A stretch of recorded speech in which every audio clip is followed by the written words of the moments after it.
The dream may soon be over for nearly 1 million people living in America. President Trump's decision on the Deferred Action for Childhood Arrivals program should be official within 24 hours. If repealed, many undocumented immigrants who arrived in the country as children could lose protection from deportation. 800,000 DACA kids who were brought across the border. The median age, I think, is 6 years old for those 800,000 when they came across the border. They should not be punished for the sins of their parents.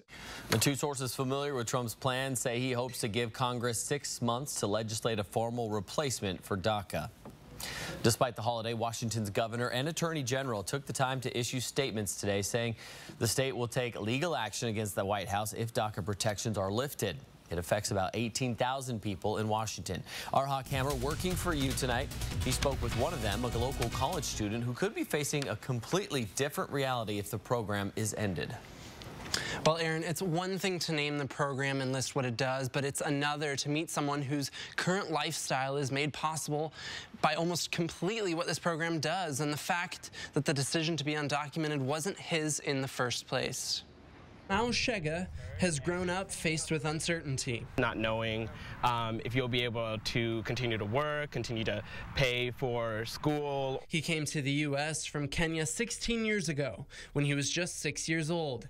His father coming for school, fully documented. His mother was also able to get a green card, but the family's visas expired before it could take effect, leaving them with a hard decision. They decided to stay to allow myself and my sister to be able to go to school. Growing up undocumented, there was a constant threat of what could happen at any time. Picked up, detained, and deported. But then in 2012, President Obama made the executive decision to shield the children of undocumented immigrants from deportation and allow them to get work permits. It allowed Kamau, a recipient of that program, to get a part-time job.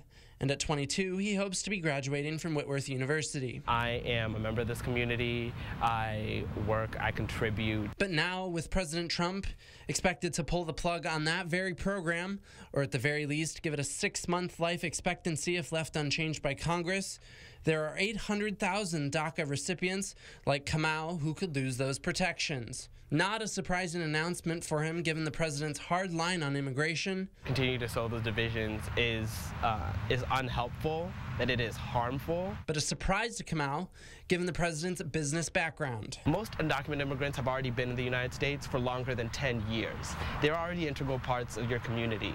They go to church with you, they shop at your small businesses, they pay taxes just like everyone else. And he says one of the worst impacts that a reversal of the program might have would be potentially separating DACA recipients who have started families of their own. This program has been in effect for 5 years from their children who are legal U.S. citizens. Reporting live, I'm Hawk Hammer, KXLY 4 News. Hawk, thank you. And as Hawk mentioned, the state of Washington vows to fight back against what Governor Jay Inslee calls cruel action by the president. Attorney General Bob Ferguson released a statement today vowing to take action if Trump cancels DACA, saying, quote, if President Trump follows through on canceling DACA, the Washington Attorney General's office will file suit to halt this cruel and illegal policy and defend DACA recipients. He goes on to say, quote, as Attorney General, I will use all the legal tools at my disposal to defend the thousands of dreamers in Washington state.